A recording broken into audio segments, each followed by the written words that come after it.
next speakers to you. It is Diana Flieshman and Geoffrey Miller.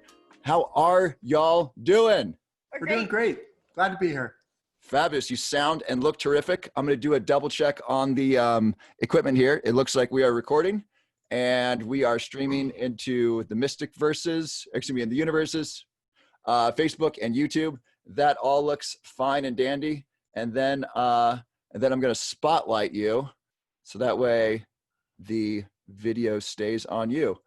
Awesome. Fantastic. So Diana Flieshman and Geoffrey Miller are a married couple of evolutionary psychology professors who study human emotions, mate choice, sexuality, and alternative relationships.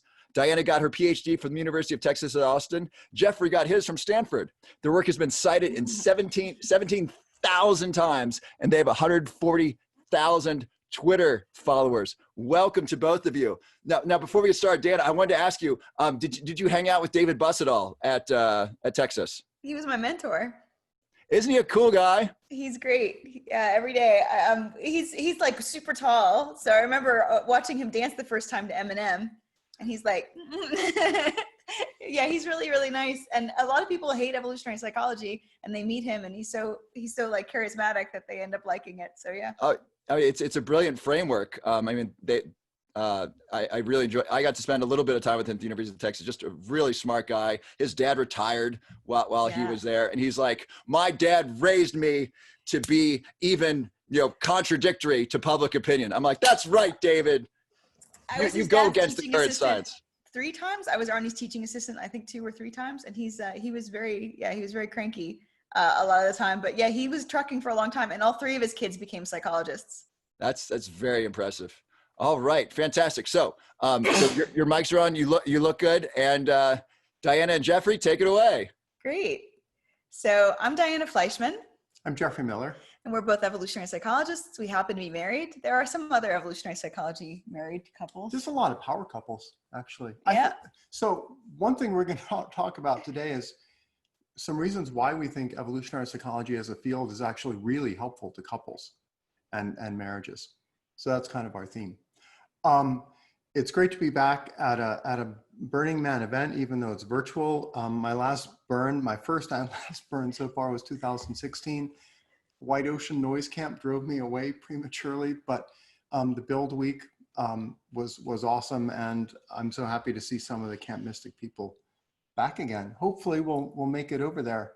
I've never been to a burn. I was living in Europe the last 10 years. And you're the most burner-like woman I'm burner-like-ish, and yeah, so I've been to some burner parties, but I've never been to actual burns. I'm looking forward to it, when the world is somewhat more back to normal. So what we're going to do is read a terribly serious manifesto citations. We'll riff a lot. We have a little text. It probably won't take more than like 25, 30 minutes, and then there should be plenty of time for Q&A afterwards. So what is this weird field of evolutionary psychology? It's just a way of looking at the human mind as a set of adaptations that evolved to help our ancestors solve certain problems. Simple problems like finding food, avoiding predators, avoiding disease, attracting mates, living in groups, showing off your virtues, how altruistic and nice you are. And these kind of problems kept happening over and over for thousands of generations.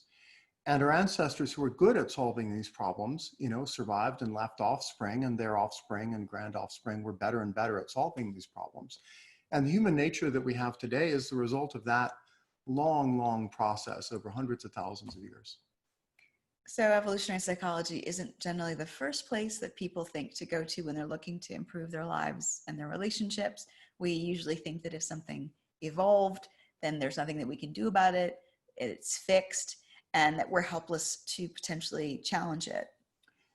Or we think just because we have a mate preference, like attraction to a certain body type or personality trait, that we're stuck falling in love with certain kinds of people. Or just because we evolved sexual jealousy, there's nothing we can do to manage it. No, that's wrong. Look, when I teach my college courses on human emotions or human sexuality, I even have a course on polyamory and open relationships. That's interesting. My students realize pretty quickly that evolutionary psychology is really radically empowering to people and relationships. So we think that the better you understand kind of the baseline of how your mind works, why it works that way, the easier it is to manage your feelings and your relationships. If you have a view of the terrain of your sort of native programming, then you can better figure out how to work around it and work with it. So if you want to accept and celebrate a specific instinct or evolved preference or emotion, evolutionary psychology makes it easy to do that. You know, there's a lot of evolutionary psychologists. There's a few women who have studied things like romance novels. You know, what is the substance of women's fantasies, and how can you actually instantiate those fantasies in your personal relationships? And then if there's something that you want to get rid of, you know, if you have something you're not as comfortable with, if you want to rebel against the tyranny of your genes in some domain, like fighting against irrational anxieties or possessive jealousy or clinginess or self-doubt, then there's also evolutionary insights that can help you do that too. When you know what those emotions are for, it can help you better consider them in an objective way, but also help you figure out ways to, work with them, work against them. So evolutionary psychology, it can sound like genetic determinism, but it can be really helpful because you learn to be skeptical about your own motivations, your rationalizations, the life stories you tell yourself, and to be skeptical about everybody else's. So you can learn, you know, not to believe everything you think, but also especially not to believe everything you feel. You can learn to go meta about your life. It's kind of a Darwinian path to self-awareness. Now, of course, there's lots of other good paths to self-awareness. You all are familiar with many of them in the Burning Man community: meditation, mindfulness, psychedelics, yoga, acro yoga, tantra, right? We think evolutionary insights help sort of put all these practices in a much broader biological and cosmic context. I've been on 3 Vipassana retreats. Maybe some of you are familiar with Vipassana, where you go for 10 days and 9 days of it, 9.5 days of it are actually silent, and you meditate something like 10 hours a day during that time. And for me, my evolutionary psychology training helped me kind of understand what was going on there.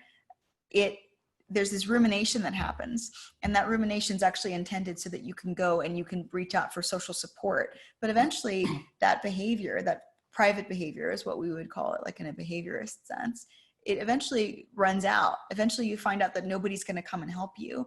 And those thoughts, those ruminations, whatever negative emotions that you're feeling, they just kind of run their course at some point. They come up and they pass away. And so when you're doing something like a Vipassana retreat, for me, evolutionary psychology really helped because I could kind of tell what my mind was trying to get me to do. And I could actually soothe myself by considering, you know, in Buddhism, they sometimes call that like the monkey mind. And certainly our minds are not singular. Part of me wanted to sit and meditate, and part of me wanted to go and talk to people and run all over the world. And so that's an interesting way of looking at the mind as well, that evolutionary psychology insights can offer. Or here's another example. If you've ever had sex when you're on LSD, you might remember how bizarre human mating can seem once you stop taking our bodies and minds and passions for granted, particularly if it's a challenging trip. You might think, oh no, I'll never get back to my normal everyday sexuality. Sex will seem totally weird forever. Well, evolutionary psychology helps give you the confidence that your instincts are even stronger than the acid. And you will come back, maybe more enlightened, but with all your time-tested adaptations intact. I've never had the experience of sex being like super weird, but yeah, sounds fascinating. In fact, secret backstory. Psychedelics actually played a pretty important role in the kind of prehistory of evolutionary psychology as a field. And some of the leading figures actually sort of took some Burning Man-esque insights and, you know, mixed them up with like Darwin and Dawkins, and our field is kind of a result of that. Not many people know that. So, I also did not know that. Well, I have stories to share with you. Today, we're going to offer you 4 lessons on how evolutionary psychology can improve your sexual relationships, including some ways that we manage our marriage. In some ways, Darwinian thinking can be a good marital therapist. Here, Geoffrey wrote, Darwin was the best marital therapist, but he had a really weird marriage with his cousin, so I actually wouldn't say that. But they had 10 kids, so they really had nothing else to do. Anyway, yeah, he only wrote like 30 books. Anyway, lesson 1, There are good reasons for bad feelings. So I actually just wrote a blog about a book with this title, Good Reasons for Bad Feelings, yesterday, that you can see on my Twitter, which is @Sentientist. But this is a book by Randy Nesse. It's really good. It's a great introduction to insights into emotions and mental illness from kind of an evolutionary perspective. But one of the insights it can give you is that when you feel anxious, depressed, angry, or jealous, you might feel like something is wrong with you, like something is kind of misfiring, right? And the common psychological narrative is that we're born with this true, happy, confident self. And ultimately, this happy, wonderful self is ground down by parents and teachers and lovers, media influences, social conditioning. And these things are actually keeping us from our true self, which is just, happy and full of life. So in addition to feeling bad, when you feel bad, you're feeling bad about yourself on top of that, you also end up being angry at all of the social pressures that you think have shaped you and ground you down in this particular way. You feel bad about the damage this happy, confident inner child has sustained. But we think that's wrong on several levels, right? Kids aren't just innocent. They've evolved to be good kids, often manipulative kids, to get the most parental investment they can out of adults, right?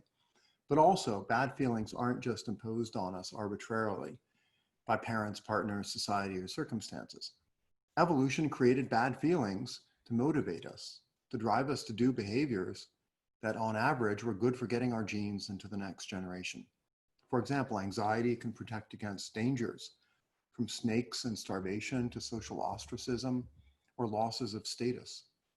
Depression and grief can hurt terribly, but they can solicit help from friends and family. Jealousy can be toxic, but it can help protect relationships from sexual rivals.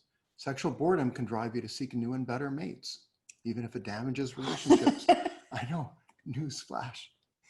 These evolved emotions aren't perfect, and they often misfire, especially in modern environments that are quite different from the ones that we evolved in. If emotions are functional, and we think they are adaptive and functional often, then two ways to reduce bad feelings are to teach your brain that a bad feeling isn't actually necessary in modern life, given your circumstances, or that it doesn't really work to achieve your goals. For instance, if you have a phobia about insects, like I have a kind of phobia about centipedes, and it's pretty intense. You can do desensitization therapy, looking at pictures of insects, handling insects, gradually escalating to teach your brain that most insects in modern life won't really hurt you. Your brain learns that the phobia wastes a lot of energy and attention and eventually lets it go, kind of like in Vipassana. Yeah, we had a massive influx of what are called Miller moths, and they actually have the highest percentage body fat of any animal when they go on migration. So grizzly bears eat them, but they're little and they're fuzzy and they're gray and brown. And we had a housemate living with us, and she was really afraid of them. And I kept bringing them over to her and be like, feel how fuzzy it is. But she did not want to. Ultimately, she got a little bit better, but they were really everywhere in the house. There were literally thousands of them. And grizzly bears can actually eat them as their full meals for a few days in the summer. So phobias can be desensitized, as we just talked about, snake phobias, height phobias, all these kinds of things. But more complex emotions like emotional jealousy can also be susceptible to desensitization. The function of emotional jealousy is to keep a partner that we value from leaving us or investing less in us, like investing more in someone else and less in us. That is, we were trying to prevent them from reducing the time or attention they give us. But this can also be desensitized. So if I see Geoffrey is still loving and attentive towards me after he's had a great conversation with an attractive person, I see that happen over and over again. It desensitizes my emotional jealousy. It shows me that his attention is not necessarily a zero-sum game. He gives more attention to someone else. Doesn't mean that there's necessarily less for me. So that's a way of showing your mind that the emotion isn't really needed to protect you from harms. You can also teach your brain that the emotion isn't really useful in getting certain kinds of positive benefits. In the Q&A, we'd be happy to talk about other ways that you can use evolutionary insights to manage jealousy in open or polyamorous relationships, for example, whether by minimizing it or even eroticizing it. Yeah, so I'm writing about relationships as well from a kind of behaviorist and evolutionary perspective. And one emotion that I talk about a lot is anger. So anger is sometimes destructive, and often we get angry over things that seem really outrageous in the heat of the moment. But then a day later, or even a few minutes later, they can seem pretty insubstantial, pretty trivial. So from my perspective, anger is a way of punishing a behavior that we don't want someone else to repeat in the future. And punishment has kind of a bad reputation. So behaviorists who started studying punishment, they basically said that it didn't work, and people hate to admit that it works. But if our instincts to be punitive hadn't worked to shape other people's behaviors generation after generation, then they would have just evaporated long ago. If punishment didn't work, we would have no instinct to punish each other. But the better you understand how anger works, how it works to facilitate punishment, the easier it is to manage. So we know from behaviorism that if you want to get rid of a behavior, let's say your dog pees on the carpet, right? The punishment has to happen very soon after the behavior has happened. It doesn't make sense to punish the behavior even minutes later. And that's why anger, which is designed to facilitate a quick punishment, decreases really quickly over time. So it's why there's that old advice about when you get really hot and angry, you can count to 10 or you can count to 100. So once you've counted to 10 or once you counted to 100, you know that the punishment window is actually kind of evaporated. Your punishment's not going to be very effective anymore. And that's, I think, why that works. So the window of opportunity for shaping or training the other person's behavior has closed. So you generally become less angry after that period of time. And there's this. Can I ask a question about that? Yeah, sure. So something that I've noticed is that if someone does something that annoys me, whether it's a roommate or a partner, and I offer feedback, which really criticism right away, usually it's often not received. And maybe half the time there's like heightened emotions already. It's like, hey, would you not put that away so loudly? It's like, leave me alone. It's usually like that. And something that I've tried to do is to kind of write down a grievance and then address it to them later. It's like, hey, you know what'd be really great is if in the future, if I'm in the kitchen, if you wouldn't make a ton of noise. And I found that to be good. And I understand the psychology concept of the several levels of punishment, that it has to be immediate, it has to be certain, and severe, right? Those are three things. So I'd love for you to talk about that. How do you, if you punish someone who's like emotionally upset, they often don't receive the, oh, wow, that was a bad thing I did. They're even more hurt. And now they want to just like, well, screw him. He's just being insensitive to my feelings. Yeah, there's an extra layer on this, which is interesting, which is that there's also resistance to other people changing your behavior. We tend to be actually more malleable for our partners than we are for other people. So if somebody's like, oh, don't do that. Or if you like yell at your roommate or something like that, they're resistant to you. They don't want to change their behavior for you. So actually telling them later might be a more effective strategy than telling them in the moment, because telling them in the moment is when they have the most heightened resistance, right? And so this is also another way. There's people who are training very, very happy. If you punish them, they change their behavior right away. And then there are people who, if they know that you don't want them to do something, if you punish something, then they're actually more likely to do that in the future. They're not just training resistant, they're actually doing the reverse of what you want them to do. And so you have to think about it from a certain perspective. Like, we were living with this couple and he is very resistant to punishment. If he gets any whiff of punishment, he'll do the opposite thing that you want him to do. So for him, it's much more effective. Like, I wanted him to be quieter late at night when he was cooking. And one day I happened to be awake. He was really quiet in the kitchen. And I came in the kitchen and I gave him a hug. And I was like, oh, you're being so quiet. I really appreciate it. And he was always quiet after that. So it was just really effective for me to show him I appreciated him when he did the thing I wanted. And if I had yelled at him instead, it would have not worked at all. So really you have to tailor it to individuals. Absolutely. Yeah. There's a whole other field of evolutionary personality psychology where you kind of figure out, why are there differences in like how neurotic people are, how extroverted, or how conscientious? And I think there, again, the better you understand that, and particularly how your personality traits differ from those of your romantic partners, the easier it is to really mesh up with them. You don't have to match exactly. You just have to understand, how are they different, and how does that affect things like, jealousy or anger or training. Yep. Geoffrey is super sensitive to punishment. So there's also something I talk about I'm writing a book, which I call it over punishment. And if you just punish too much, then the person will try to punish you back. So you have to get that, if you are going to use punishment at all, some people think you shouldn't. I think it's perfectly fine. It's very instinctive to do. But one thing that I am very much against is this cathartic model, which many people glom onto. So there's this mainstream idea in psychology and therapy that it's important to blow off steam when you're angry. I remember my dad, because I have a similar temper to him, telling me this when I was younger, like, oh, it's important to just yell and like yell, you know, blow off steam. But maybe you're yelling at your romantic partner or your computer, and your mind is trying to punish someone for something that they did. And this kind of misdirected anger can feel good because sometimes you get what you want when you do that, right? And so when you do that, when you actually blow off steam in this way, you're training yourself to actually get more angry in the future. So it can be really bad to have this idea of this catharsis of this blowing off steam. Yeah, and of course, if you're just yelling at your computer's not trainable by verbal signals. Well, something might happen that you want, like incidentally, and then you are rewarded incidentally. But yeah. Right. And so, you know, admittedly, what do you say? Oh, go ahead. And so I just want to make sure that I've understood you correctly. This is a really valuable insight.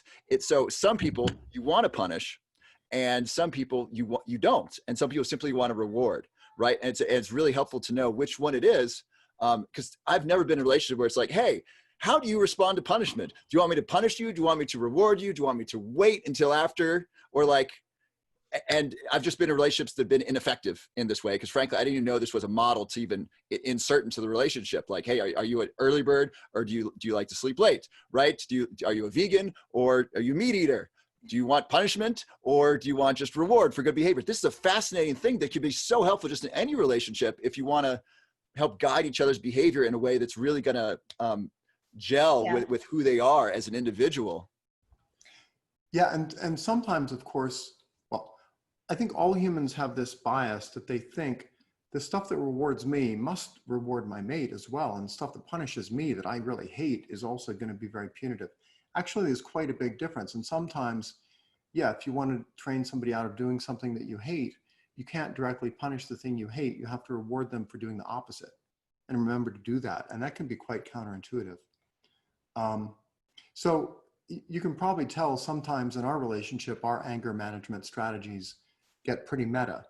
Sometimes when Diana gets angry and I want to apologize or soothe her to make the anger go away, she'll actually tell me, don't do that, because it would only reinforce her anger and make her more likely to get angry in the future if I'm so responsive to it. Now, it's kind of scary and counterintuitive to hold that line, right? If your wife's really pissed off and you want to soothe her, but actually I've learned you have to kind of take a step back and go, oh, her anger isn't just towards me. Her anger is also a behavior in its own right. And I can either reward or punish it, right? So we're also acutely aware of this other twist where anger interacts in a complicated way with dominance and submission. So if her anger is training me to be overly cautious, so I'm walking on eggshells, trying not to upset her ever, then I'm feeding her brain the cues that I'm repulsively submissive, right? And that undermines what's called hypergamy, the instinctive attraction that both men and women feel towards people who have high dominance, status, prestige, fame, self-esteem, self-control. Now, losing your temper too often undermines your partner's hypergamy towards you because poor self-control isn't sexually attractive. What is that word? You said hypergamy? Hypergamy is like, attraction to people who are higher status than you. So women tend to show it a bit more than men, but men also show it. If you look at romance novels, generally the protagonist, the woman, falls in love with a man who's like a billionaire or a king or a cowboy or a sheriff, somebody who has a high status in that particular kind of society. And if you look at like vampire novels and the Twilight novels, for example, this woman's actually falling in love with somebody who has supernatural powers, who lives forever. So they actually have a kind of status and a kind of quality that no human has. And that really gets women fired up. And so for me, when I started dating Geoffrey, I don't have like it sounds like I lose my temper all the time. I actually very rarely lose my temper anymore. But I told him that if and when I do lose my temper, if he acts cowed by me, that where our relationship wasn't going to last long term. I knew that from previous relationships. And I knew that he had to tease me and pretend he didn't care that I was angry in order for us to work out. Yeah. So you can't, lose your temper too often, or that's sexually unattractive. But also, if your partner loses their temper, giving into them, trying to apologize and appease them, also undermines their hypergamy towards you. It signals submissiveness, desperation, and low mate value. Can you riff on hypergamy a little bit about like why, I don't want to say why it's okay, but why women more seek men of equal or higher status and men can marry lower status? And there's a great story about, there's a female doctor and she married a male nurse and her whole family said, no, don't do it, don't do it, don't do it. And she loved him and they got married. She ends up dying and they had children. And then her parents fought him for custody of the children. Like he was an unfit father because he was a nurse and she was a doctor. I think Warren Farrell, who talks a lot on men's conferences, mentioned this, but I'd love for you to riff on the evolutionary theories of hypergamy and why there's such this male-female differentiator about it. And it's just a fascinating topic. Do you want to leave that later for Q&A and kind of get through the talk, or do you? No, I'm happy. Yeah, we're halfway through. I mean, this is fine. Yeah.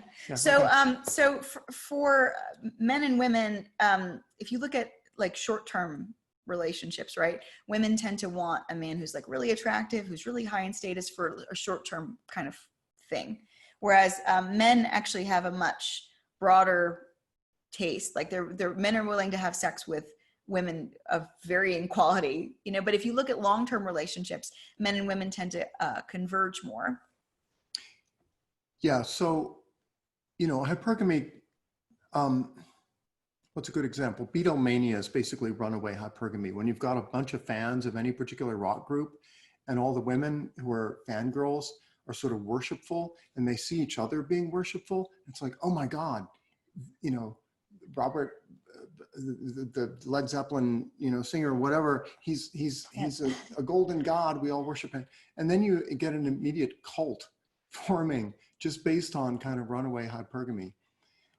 The important thing to bear in mind, I think, in kind of a capitalist careerist society is hypergamy is not restricted to your official job title or your monetary wealth, right? You can be, as far as the rest of the world is concerned, kind of a loser. But if you master some inner game and some sort of power exchange role play and dominance and submission, you can actually hit the hypergamy cues in your private life, right? In a way that sustains attraction and hotness. Mm-hmm. There's a lot more to say about that. Yeah, you can actually have clout in certain subcultures, or you can, have cues of dominance. But for men in a long-term partner, they're also looking for somebody who's got good self-control, who's, who's smart and savvy, who's going to be able to raise their kids and things. That's what men look for. The men look for a queen in that particular way. But a lot of men don't necessarily. They're looking for the most attractive woman who's got the most years of fertility left that they can possibly kind of lock down. And so there's a lot of different, in David Buss, my mentor, called these different mating strategies. And so we're not just necessarily looking for one thing. We can have all kinds of different relationships. But generally, women are attracted to men higher in status, and generally men are attracted to younger women who are showing off cues that they are necessarily fertile. Of course, there's exceptions always. And there are a lot of men who also show, in my experience, this kind of hypergamy. And then also like women showing hypergamy for other women as well in lesbian relationships. But we can get into all that when we actually at the end. This is fascinating. I hope at the end in questions you can share some of the inner game tools to hitting the hypergamy cues without being Jeff Bezos. That's some of the edgiest stuff we could talk about, but absolutely. Maybe. Thank you so much. We'll take questions about that. So lesson 2 is behavior can speak louder than self-deception. So we all try to signal our good traits and virtues to others, and this creates an incentive for something we call adaptive self-deception. That's us believing our own PR stories. We've evolved to deceive ourselves about our true motives, our preferences, our social strategies, our sexual tactics. We also deceive ourselves about our traits and our mate value. We all tend to think that we're smarter, more conscientious, more beautiful, and more virtuous than other people. There's a famous study where they showed people a version of their own face that was slightly more attractive and symmetrical than they actually were. And people tended to think the slightly more attractive version of their own face was the real version of their face rather than the one that was the actual version. So this makes it hard to understand our own traits and behaviors objectively. How can we overcome adaptive self-deception? Often it can help to do a kind of behavioral reality check. Our actual behavior, what you might call an outside view as witnessed by other people, can be more informative about our subjective desires. For example, if someone asks to rent your apartment, like through Airbnb, you could just ask them how likely they are to take good care of your place. And they tell you a story about that. Or you could check their Airbnb score as a renter based on their actual past behavior. Or if you want to hire someone for your team, whatever your profession is, you could ask how smart and capable they are, or you could get actual references from their previous employers. If someone claims, hey, I'd make a great spouse, marry me, you could take their word for it, or you could also ask their friends, and especially their exes, about their relationship skills. So the history of actual behavior is often more informative about someone's traits and strategies than the life narrative they tell themselves, or the story they spin on a first date, or the stories they tell on a first MDMA trip with you. So this is why we spend so much time getting to know other people and watching them in different contexts and scenarios. We try and figure out what other people are like, their attitudes, their personality, their future behaviors, not from what they say to us, from observing their behavior like a psychologist would. That's one reason why Burning Man and other kinds of festivals can be so informative, because you're in this gritty scenario, you're seeing somebody exposed to all kinds of stressors, substances, social scenarios. You're getting a lot of information about somebody that you wouldn't get in day-to-day life. Especially when you're building a whole camp together. Sometimes we don't like it when our intimate partners collect data on us rather than relying on self-reports. We resent that they're not buying our particular narrative that we're telling them. And they're not buying into our particular adaptive self-deception. Instead, they're doing their own kind of private investigator work.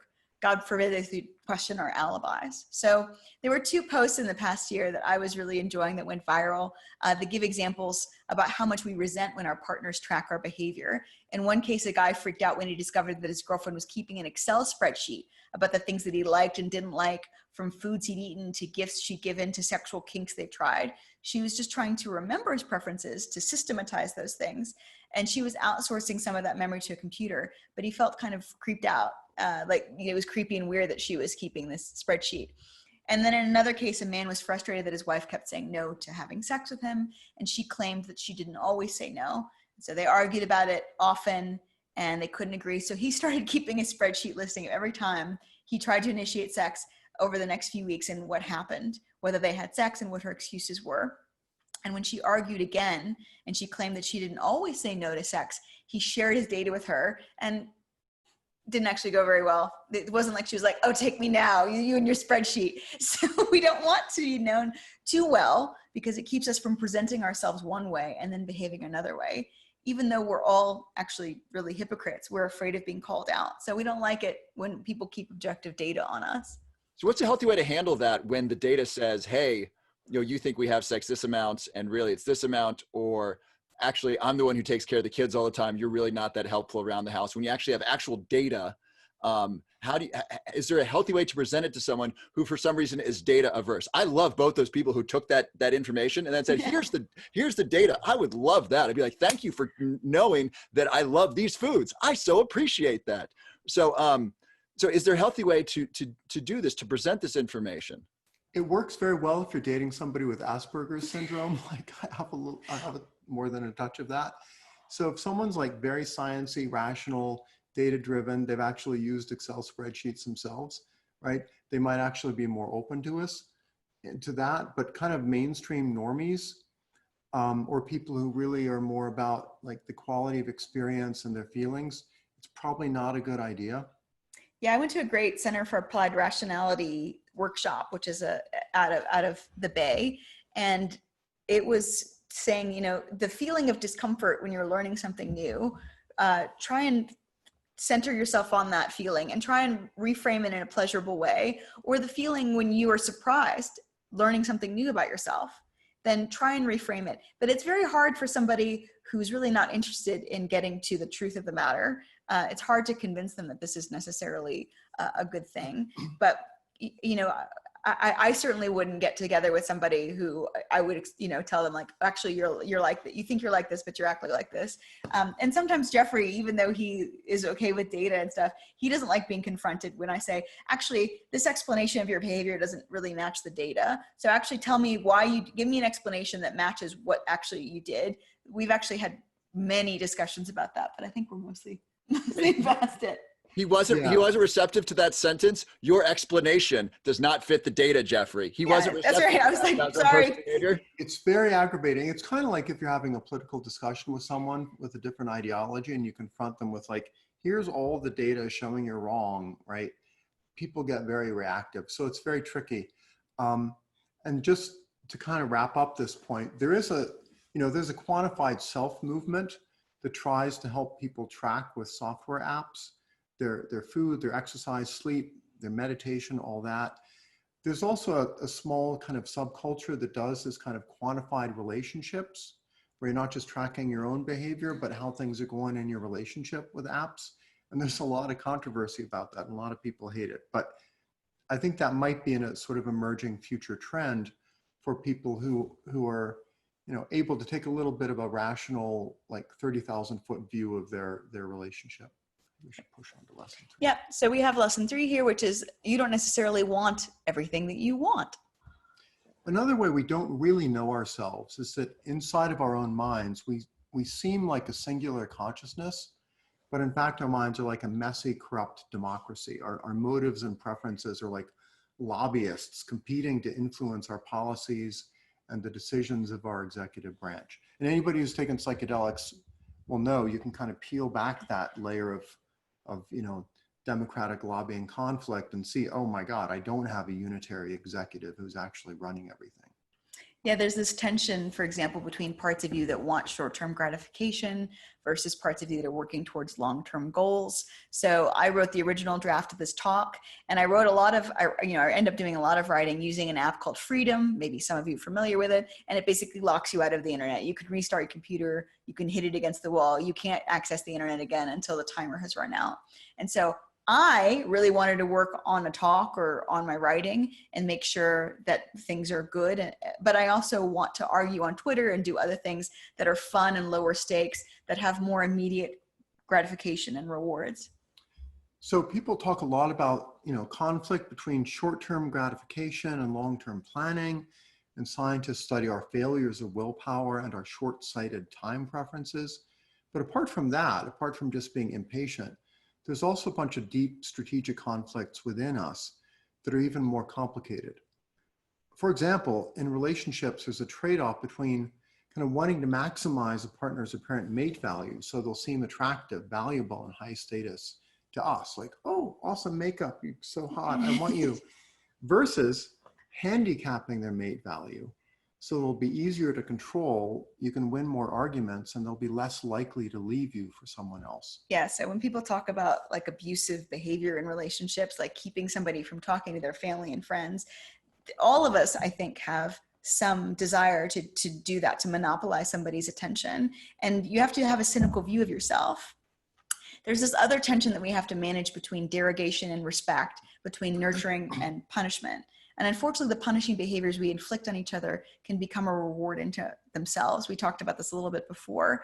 So a woman might want her partner to be more decisive and confident because that's sexy, but she also enjoys just giving him shit, recreational nagging, negging, questioning his competence. A lot of women enjoy that, and I'm one of them. And this punishes him for making decisions around her, so she doesn't get to see him being decisive and confident. And this can ultimately undermine her attraction to him. So if a man is unsure about a decision that he makes because he's not sure what kind of response he's going to get from you, you're making him seem less decisive to yourself. Or a man might want his wife to be more affectionate and sexually interested in him. But if she approaches him when he's preoccupied with working on his computer or watching a movie, he snaps at her, and this punishes her for approaching him. So she's going to approach him less often, whether he's working or not. That's probably not something that he wants. Ultimately, he'll be like, why doesn't she ever come over and just give me a kiss anymore? And it might be because she was very sensitive to the punishment that you gave her one time when she did that. So couples can get into real downward spirals, and they don't understand these mixed motives, these different instincts. They don't understand how this reward and punishment history led to their behavior, because most of this stuff is actually not aware, consciously aware to us. Certainly not our worst motivations. And we try to recognize this tension in our own relationship. So Diana will sometimes make kind of unreasonable demands on me. I'm like, why do I have to do that now? I'm in the middle of something. Well, the red-pilled so-called pickup artists in the manosphere call this, the technical term is shit testing. Shit testing. And you lose a woman's shit test by giving in and doing what the woman wants. And then the woman loses respect for you and you're both unhappy. If both people understand what's going on with these counterintuitive tests, it makes the relationship much happier. So another great example is moods. When you're angry or in a bad mood, you think there's something really fundamentally wrong with your relationship. But a few hours later, you realize you were just in a shitty mood because of the news or a work email or something about your own physiology, your circadian rhythms, you're sick or whatever. And most of you have probably heard of being hangry. That's a combination of being hungry and angry. One study found that the best predictor of a couple arguing actually was their glucose levels. This couple did a really cool way of measuring spousal aggression by giving each spouse a little voodoo doll that represented their partner. And the lower the glucose level, the more pins they put into the voodoo doll when they thought about their relationship. And sometimes my own brain will turn low blood sugar into existential drama. I'll think everything is terrible, our relationship needs work. Diana could take my grievances seriously in those periods, and we could try to talk through our issues and schedule couples therapy and end up in an argument. But the better solution is she'll remind me to eat something and wait half an hour, and then everything seems fine again. Yep. Also, never go to couples therapy when you're hungry, tired, stressed out. Your brain will turn into a toxic machine for transforming stress hormones into pointless arguments. I've never been to couples therapy. Geoffrey's talking from personal experience, but certainly like when he comes in from the yard, like when he's hot, that is just not like, I want to actually give him a cuddle and reward him for doing such good yard work. And that is, this is another kind of extraneous point, but you can't always reward people the way that you want to. Sometimes a reward would be welcome at a certain time, is not welcome at another time. So conversely, couples therapy on psychedelics or MDMA can work really well because you're setting aside your everyday bad moods, your habits, your emotional baggage. You can start off with kind of a more clean slate, and you're free to set aside the ways you're used to nagging, training. You can actually get in a kind of different mindset. And then you can just gaze in each other's eyes like simple humans who are lucky to have evolved on an awesome planet and who remember their capacities for deep love, gracious forgiveness, and hope for the future. So lesson number 4 is to curate the right cues. So this is just wrapping up, and this is our last big point. Your mind is an information processing system that uses environmental cues that you're scanning for to sense what's going wrong and what's going right in the world or in your relationship. Bad cues lead to bad feelings. Good cues lead to good feelings.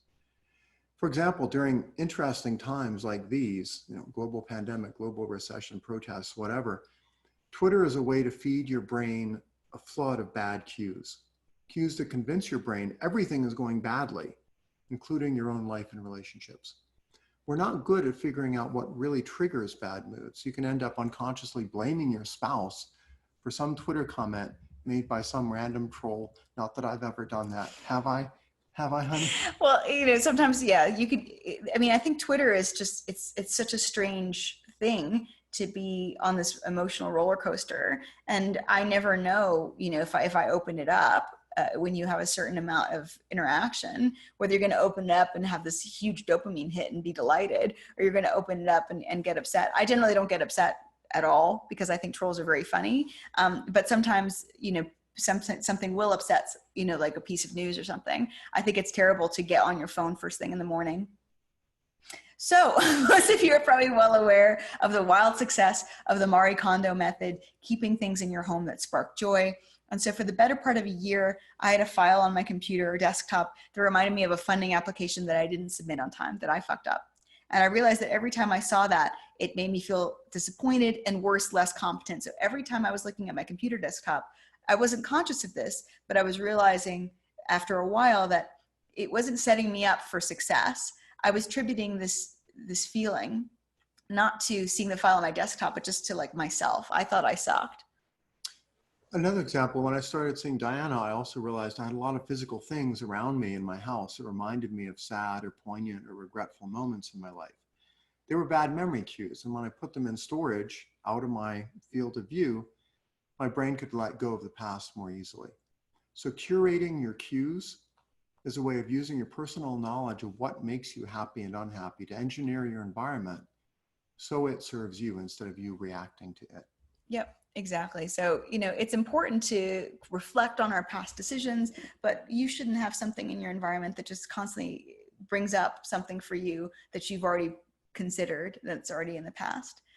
So cues are an important reason of why lockdown was difficult for many people. When in-person contact with people is suddenly cut off, when you can't hug each other or actually speak face-to-face, you get these cues that you're being ostracized or abandoned or even canceled. And for a social primate like us, being ostracized was a death sentence, right? So a lot of people, the depression rates are skyrocketing during the pandemic because people are denied these social cues of face-to-face interaction. And it feels like what happened to my tribe? Well, here we are, we're on Zoom at least. But Zoom calls and video calls can't replace that face-to-face physical interaction entirely. We should know we were in a long distance relationship for 4 years, 5 years, depending on how you count it. And on a Zoom call like this, people don't tend to give facial expressions and social feedback if they're listening that they would in a real life conversation, like nodding and all that. So you're getting a lot of social cues from Zoom that you're actually facing a tough, skeptical, disinterested crowd. Hi there. So do a thumbs up to overcome that. So Rory Sutherland, who's this marketing guru in London, he talks about how we all have learned to make expressions like in silent movies because we're all used to being mute. So we're like, relationships can also suffer when you're isolated. So during lockdown, not only because you're relying on your partner for all your social needs, but also because it's more difficult to get cues that your partner is admired by others. It's easier to love and adore someone you know that they're socially valued, and that's just part of being a social primate. So it can be a good idea to curate cues that your partner is competent and important. Pay attention when they're fixing something or exercising or talking about something that they have expertise in. That's another reason why Burning Man can be so great, is because you see these hidden competencies, these things that your partner can talk about, these ways that they are brilliant that you might not have known before. So if you actually go out in the world and you see them doing stuff, you're not just getting cues of them eating bowl foods of smart food or watching ASMR videos on YouTube. That's so funny. I brought my girlfriend to Burning Man, and at the time we had a very rocky relationship. And Burning Man is where my favorite people are. It's where Camp Mystic is. These people have seen me for my highest self. My best self is at Burning Man, so they love the very best of me. And so when she comes there, she's like, "Oh my gosh, I just love you so much," because like I'm my best self, and everyone else is reinforcing that, and they're seeing me as that. And she's like, "Wow, I guess it's hitting all the social cues. Like, wow, look at all his great friends and how much they love him. He's awesome. I love him so much." It's absolutely. Yeah, like, oh, you're kind of a big deal in this subculture. And I think this is also why, if you're in a relationship and someone invites you to, like, please come to my office party, come see me give a talk at this event, go do that, because then you'll see them in their element and it'll kind of remind you of how awesome they are. Yep. If you never do that, if your work life is totally separate from your relationship life, it can hurt. I think that's one thing where lockdown might actually be helping couples, is they can kind of overhear each other being cool and smart, on phone calls or Zoom calls in a way that they would never see if they were working in separate offices. Yeah. So just to wrap up, we were poly before the lockdown. Maybe we'll be poly again someday. But if you've experienced with polyamory or swinging or open relationships, you've learned that you can get cues that your partner has high mate value when you see them interacting with other people. This can be a powerful reminder that they're still charming, funny, creative, and hot, that you still have to do things to earn them. It can be a way that you can keep being awesome. And you might have taken them for granted, but that new lover is acting really worshipful towards them, and you think, wow, I want to join them. I want to be in part of that group.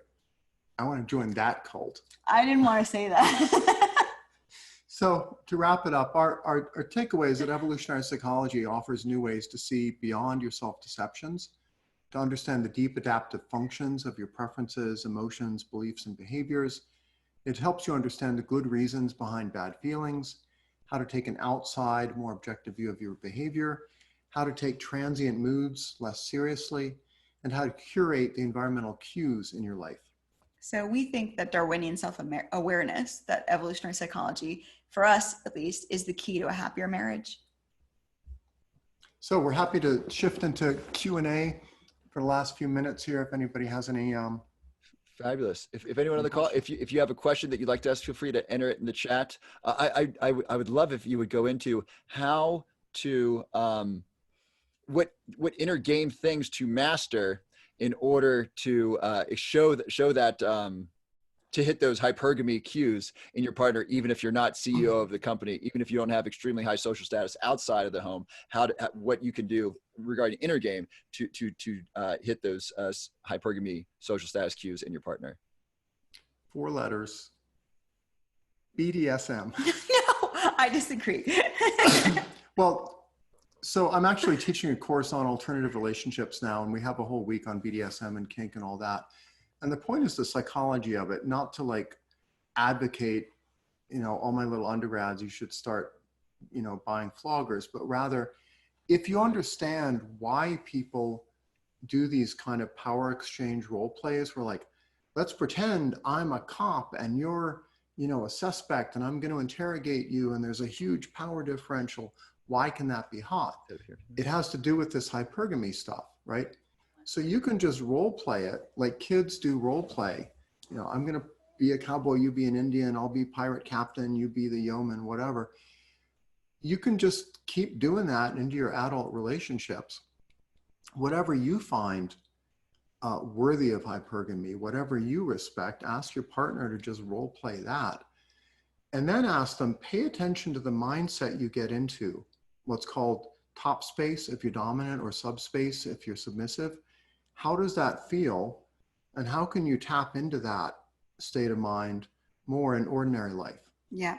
So I think that for me, it follows on for that. How would you react? How would you act towards somebody if you had other options versus how are you reacting towards somebody if they're your only lifeboat out of wherever you are, right? So how would Geoffrey react towards me?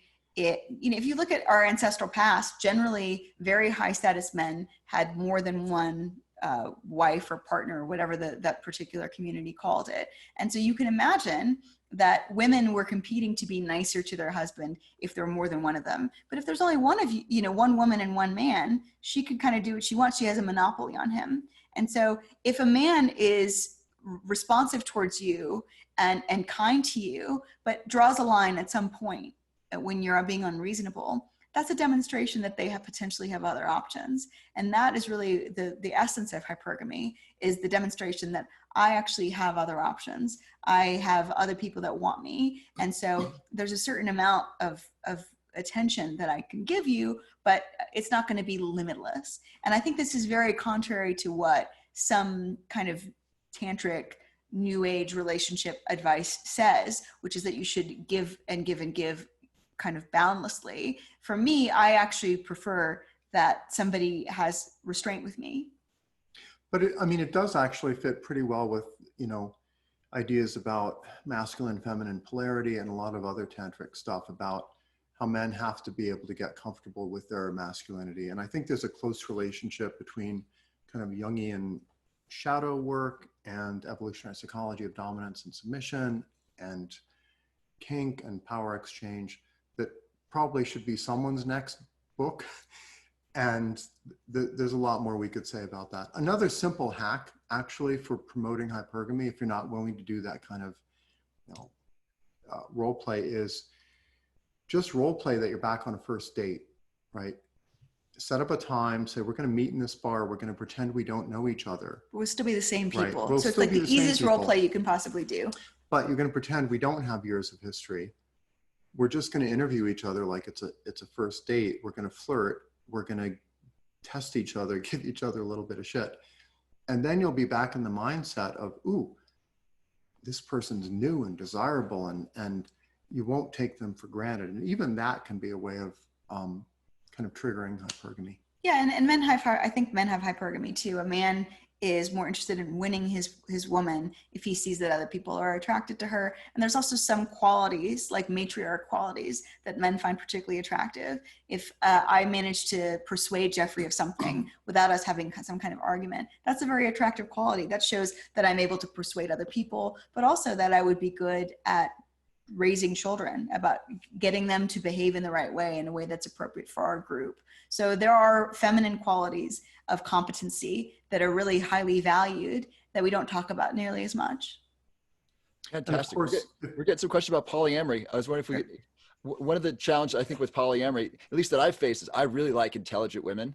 And a lot of intelligent women that I have talked to have a preconceived notion of polyamory that makes it very difficult to engage in that with them. And I was wondering if you could speak to that, because clearly you both are very intelligent people that have chosen to engage in this lifestyle very consciously.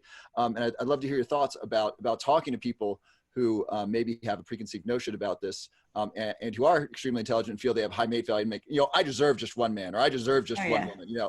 I deserve someone who wants just me. I've heard that. I'm sure you've heard that many times. And so I was wondering if you could speak to that. Yeah, there's a whole bunch of monogamist conditioning around that. And, if anybody wants to find out more about this, you can email me. I can actually literally send you my polyamory course syllabus with all the readings and videos and stuff like that.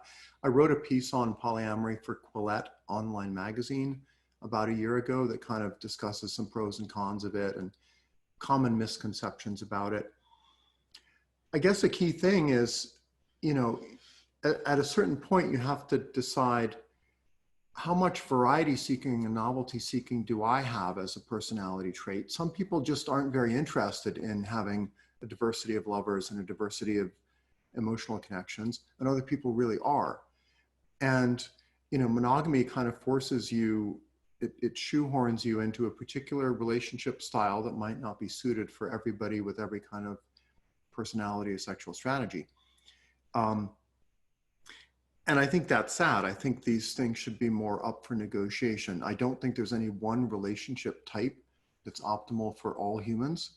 I think there's genuine, deep diversity in what kinds of relationships work.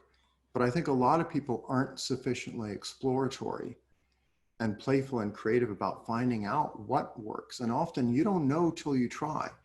I thought polyamory sounded kind of insane about 6 years ago when I met this creature.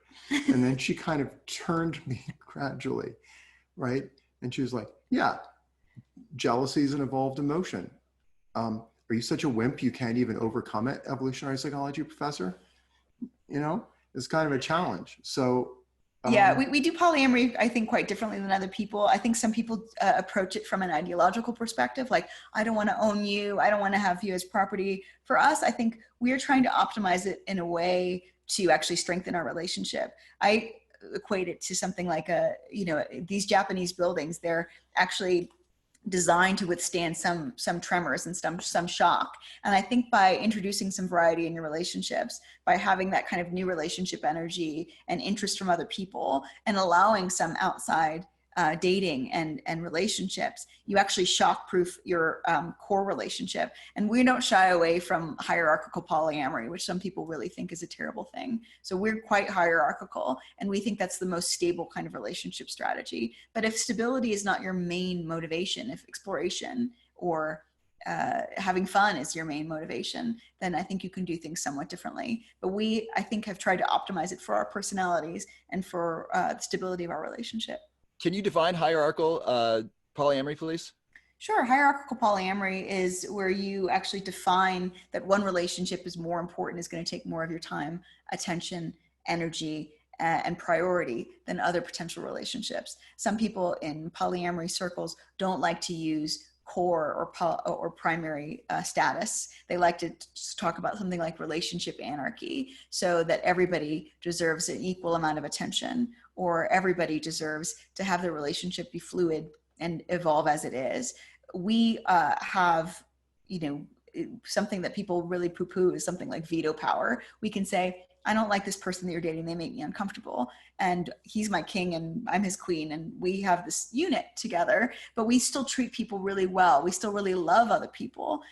But we want to be selective about who we allow into our world. Thank you. That's so helpful. Diana and Geoffrey, this is just fabulous. This is transformative information. Like this is so very, very helpful. And I really admire you for being courageous to talk about these things that were, I mean, Geoffrey, you said this idea was crazy to you just 6 years ago. A lot of sharing these ideas publicly is scary to a lot of people, a lot of professionals, a lot of professors. We had Rick Doblin on yesterday, and we said, Rick, is there anything we can do to help you in your mission of legalizing psychedelics? He said, yes, come out of the closet. Let your family know that you do psychedelics and that you're a good person and that they can have healing properties. And I love that you were open about talking about these taboo counterculture things in such an open and honest way and sharing this with us. Thank you so much. Our pleasure. Thanks everybody for watching.